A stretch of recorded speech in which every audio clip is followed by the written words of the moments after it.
स्वतंत्र भारत के इतिहास में ऐसा पहली बार हुआ है जब एक सिटिंग चीफ मिनिस्टर को जेल जाना पड़ा है। Kejriwal has been arrested. The big story breaking at this moment. Arvind Kejriwal has been arrested by the Enforcement Directorate. The arrest. Arvind Kejriwal का अरेस्ट भारतीय जनता पार्टी की और प्रधानमंत्री नरेंद्र मोदी जी की एक राजनीतिक साजिश है। अरविंद केजरीवाल जैसे आदमी जो मेरे साथ काम करता था और शराब के बारे में हम लोग आवाज उठाया था, आज वो शराब नीति बना रहा है, जिससे मुझे दुख हुआ। वकील का कोर्ट में बहुत बड़ा दावा इस वक्त सामने आया। केजरीवाल ने 100 करोड़ रिश्वत मांगी। ईडी के वकील की तरफ से दावा दिया गया, हमारे पास इसके पुख्ता सबूत है। अरविंद केजरीवाल जो दिल्ली के चीफ मिनिस्टर हैं, क्या वो सच में दोषी हैं या उनके जेल जाने के पीछे का कारण बीजेपी की कोई बड़ी साजिश है? दोस्तों, अगर आप इस वीडियो के इन तक बने रहेंगे तो मैं आपको यकीन दिलाता हूँ इस केस से रिलेटेड आपके मन में जो भी डाउट है वो सारी डाउट क्लियर हो जाएगी। अरविंद केजरीवाल की गिरफ्तारी के बाद ही पूरे देश दो गुटों में बंट चुके हैं। कुछ लोगों का ये कहना है कि अरविंद केजरीवाल सच में दोषी हैं और कुछ लोगों का ये कहना है कि चुनाव से पहले इंडिया अलायंस को कमजोर करने के लिए ये बीजेपी की साजिश है। लोकतंत्र की हत्या की जा रही है और अभी से नहीं, ये लगातार की जा रही है। और अभी तो इन्होंने हमारे विकास पुरुष श्री केजरीवाल जी को अपना अंदर कर दिया है और मौका भी कैसा ढूंढा है कि जब इनकी अब अपनी गर्दन अभी फंसी इलेक्टोरल बॉन्ड के चक्कर में, तो जनता का ध्यान भी भटक जाएगा। आम के आम गुठलियों के दाम। तो दोस्तों, आज इस वीडियो में हम कुछ ये सारी बात क्लियर करेंगे और साथ ही ये क्लियर करेंगे क्या जेल से रहकर सरकार चलाना पॉसिबल है। अगर पॉसिबल नहीं है तो क्या दिल्ली में राष्ट्रपति शासन लगेगी। दोस्तों, इस वीडियो में आगे बढ़ने से पहले, इस केस को जानने से पहले मैं आपको अरविंद केजरीवाल का एक ब्रीफ इंट्रोडक्शन देना चाहता हूं। वो दिल्ली के चीफ मिनिस्टर बनने से पहले उन्होंने अपनी पढ़ाई IIT खड़गपुर से की थी और कुछ समय के बाद वो IRS बन चुके थे। IRS के तौर पे भी उन्होंने काम किया है। पर दिल्ली में अरविंद केजरीवाल का चेहरा तब सामने आया जब 2011 में, आपको याद होगा, 2011 में अन्ना हजारे ने एक जन लोकपाल बिल के लिए एक आंदोलन की थी। इसी आंदोलन में अन्ना हजारे का साथ अरविंद केजरीवाल दे रहे थे। अरविंद केजरीवाल का चेहरा दिल्ली में लोगों के बीच सामने आया था। आपने देखा होगा कि उनकी छवि इतनी साफ सुथरी आई थी कि एक ऐसा बंदा है, एक ऐसा इंसान है जो स्टेशन पर सो जाया करता है, जो एक आम आदमी की तरह मफलर बांधे घूमता है। मतलब वो बहुत ही सिंप्लिसिटी के साथ दिल्ली के लोगों के बीच अपना छवि लेकर आए थे। अरविंद केजरीवाल, जिनकी छवि एकदम स्पार्क थी, साफ थी, वो इतने सिंप्लिसिटी के साथ रहते थे। पर ऐसी क्या बात हुई, ऐसी क्या कारण हुई कि उन्हें भ्रष्टाचार के आरोप में ईडी ने गिरफ्तार कर लिया और उन्हें जेल भी भेज दिया गया है। तो इस केस को पूरी डीप से जानने के लिए हमेशा की तरह शुरुआत करते हैं एकदम शुरुआत से। अरविंद केजरीवाल को जिस केस में जेल हुई है वो है न्यू लिकर पॉलिसी, नई शराब नीति। दोस्तों, आप इस बात को ध्यान से सुने। नवंबर 2021 से पहले दिल्ली में जितने भी शराब की दुकानें थी उससे पहले दिल्ली सरकार के अंदर 60% शॉप हुआ करती थी और 40% शॉप प्राइवेट थी। पर इस न्यू लिकर पॉलिसी के आने के बाद 100% शॉप प्राइवेटाइज कर दी गई। अरविंद केजरीवाल का इसके पीछे ये लॉजिक था कि इससे हम ज़्यादा से ज़्यादा रेवेन्यू जनरेट कर पाएंगे। वो पॉलिसी इस कारण से लेकर आए थे क्योंकि कोविड के बाद, लॉकडाउन के बाद उनका ये कहना था कि दिल्ली सरकार को पैसे की ज़रूरत है। इस कारण से हम न्यू लिकर पॉलिसी लेकर आ रहे हैं। इस लिकर पॉलिसी के बाद शराब पीने में काफ़ी सारे चेंजेस भी हुई नियम में। जैसे पहले दिल्ली में ड्राई डे साल में 21 दिन की होती थी, उसे घटाकर 3 दिन कर दी गई और एज भी यहाँ पे कम कर दिया गया। जैसे पहले 25 साल मिनिमम आपका एज होना चाहिए, आप तभी जाके वहाँ शराब खरीद सकते थे, लेकिन उसे घटाकर 21 साल कर दी गई। और तीसरा चेंजेस ये हुआ कि पहले रेस्टोरेंट बार्स जो भी हुआ करते थे वो 12 बजे तक खुली रहती थी, लेकिन उसे बढ़ाकर 3 बजे सुबह तक कर दी गई। पर आप ये सोच रहे होंगे, आपके मन में ये प्रश्न जरूर आ रहा होगा कि ये भाई शराब कोई अच्छी चीज़ तो है नहीं, फिर शराब को लेकर इतना कुछ क्यों? तो दोस्तों, मैं आपको बता दूं कि शराब से जो गवर्नमेंट को रेवेन्यू जनरेट होती है वो बहुत ही, मतलब आप दंग रह जाएंगे। मैं आपको एक डेटा बताऊं तो पिछले ही साल की मैं बात करूं तो भारत में कुल लगभग 6000 करोड़ की शराब की बिक्री हुई थी और इससे जो सरकार को टैक्स आती है वो बहुत ज़बरदस्त टैक्स आती है। मतलब आप समझ सकते हैं कि 50% से भी ज़्यादा, मतलब 3 से 4000 करोड़ की टैक्स रेवेन्यू जनरेट हुई थी सरकार को। तो आप समझ सकते हैं कि ये जो शराबी हैं, मतलब मैं शराबियों को प्रमोट नहीं कर रहा हूँ, बस इकोनॉमिकली बता रहा हूँ कि एक शराबी एक आम आदमी से ज़्यादा GDP में सहयोग करता है। दोस्तों, न्यू लिकर पॉलिसी, नई शराब नीति को थोड़ी और डीप से जानते हैं। दिल्ली सरकार ने इस न्यू लिकर पॉलिसी के लिए 2 तरह के लाइसेंस जारी किए। जो आप हमारे स्क्रीन पे देख रहे होंगे, पहला लाइसेंस था L1 जो पहले 10 लाख में मिला करता था, दिल्ली सरकार ने उसकी रकम बढ़ाकर 5 करोड़ कर दी। और दूसरा लाइसेंस है L7 जो पहले 8 लाख में मिला करता था, उसका रकम बढ़ा के आप देख रहे होंगे 11.25 करोड़ के लगभग कर दिया गया। आप अगर नीचे देखेंगे कॉर्नर में तो ये दिल्ली गवर्नमेंट की एक्साइज डिपार्टमेंट ने ही ये शो की है। इससे दिल्ली सरकार को ओवरऑल 3500 करोड़ का लगभग फ़ायदा होने वाला था। नई शराब नीति आने के बाद यह नियम बिल्कुल ठीक चल रही थी। दिल्ली में शराब पीने वाले की बल्ले बल्ले थी। शराब के बोतलों पर भारी डिस्काउंट के साथ एक पे एक छूट भी दी जा रही थी। आप हमारे स्क्रीन पे देख रहे होंगे।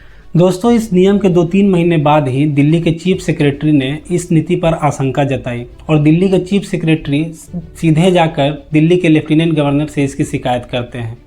दिल्ली के लेफ्टिनेंट गवर्नर ने जब इसका आंकलन किया, जब इसे इवेल्युएट किया तो इस नीति में उन्हें भी कुछ स्कैम दिखा, कुछ घोटाला दिखा। और मैं यहाँ एक और बात बता दूँ, जैसे दिल्ली में कोई भी नई नीति लाने के लिए, कोई भी नई कानून लाने के लिए एक लेफ्टिनेंट गवर्नर से सहमति ली जाती है, परामर्श लिया जाता है। पर न्यू लिकर पॉलिसी, नई शराब नीति के लिए दिल्ली के लेफ्टिनेंट गवर्नर से किसी तरह की कोई ना परामर्श ली गई थी, ना कोई सहमति ली गई थी। जब लेफ्टिनेंट गवर्नर को भी इस शराब नीति में कुछ गड़बड़ी दिखी तो उन्होंने सीधा सीबीआई को इसकी जांच के आदेश दी।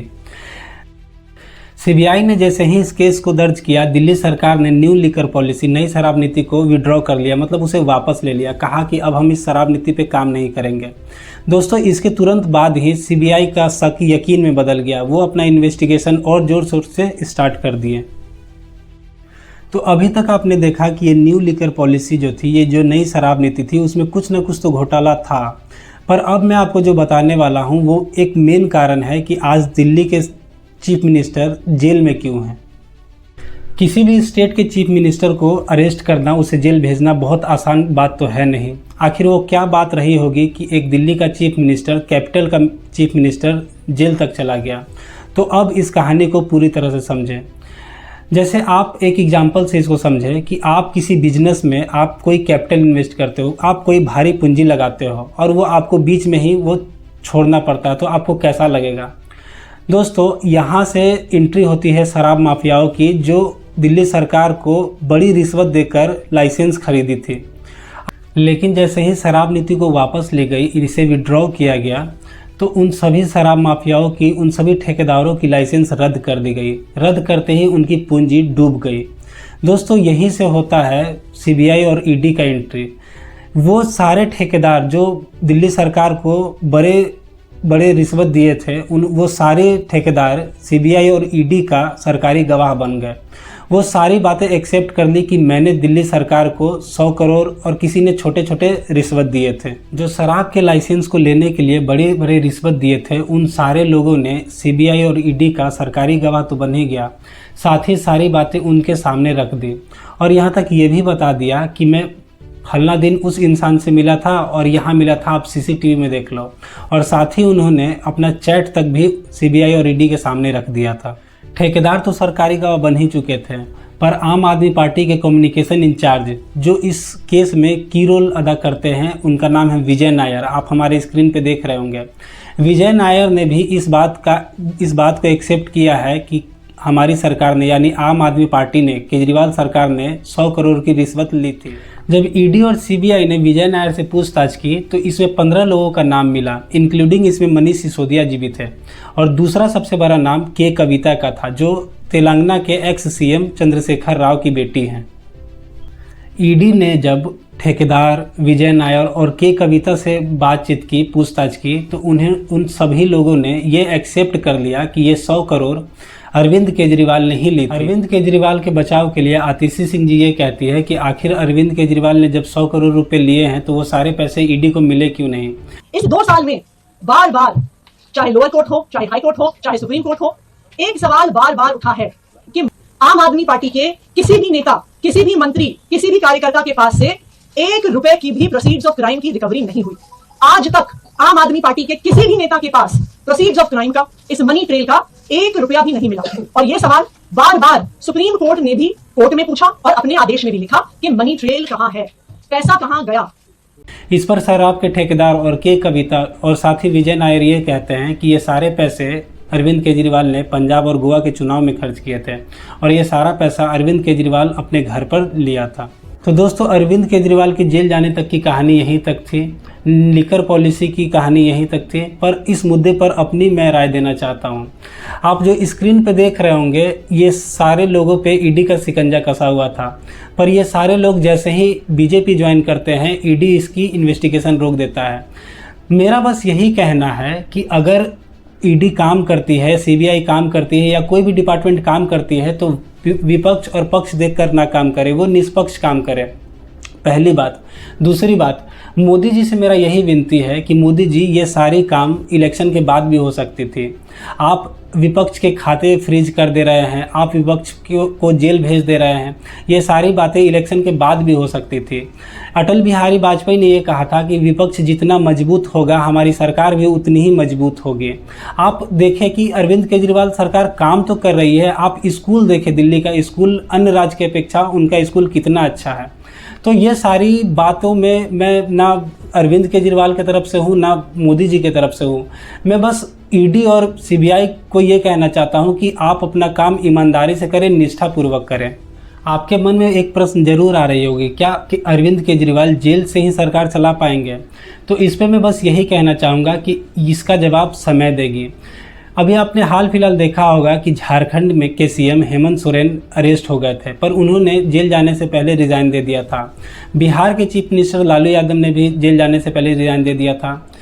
मुझे लगता है कि जेल से सरकार चलाना, जो मेरी नॉलेज है, जो मेरा इंटेलेक्ट कहता है, जेल से सरकार चलाना इतना आसान नहीं होगा, क्योंकि आप काफ़ी सारे कैबिनेट मीटिंग करते हैं। दूसरी, आप इतने एक दिन में इतने सारे ऑर्डर साइन करेंगे, वो करेंगे कहाँ? मैं आपको बता दूं कि जेल में आप किसी तरह का साइन नहीं कर सकते, और जो भी साइन वगैरह जो भी बातचीत होगी वो जेलर के सामने होगी। तो जेलर को सारी स्टेट गवर्नमेंट की पॉलिसी, क्रेडेंशियल चीज़ें रखना ये सही होगी, उचित होगी। तो आम आदमी पार्टी का क्या होगा, ये इसके आगे क्या होती है, ये हाईकोर्ट डिसाइड करेगी और उनकी पार्टी डिसाइड करेगी। तो दोस्तों, ये वीडियो यहीं तक थी, बाकी मिलते हैं नेक्स्ट वीडियो में। तब तक आप खुद का, अपने फैमिली का ध्यान रखें। धन्यवाद।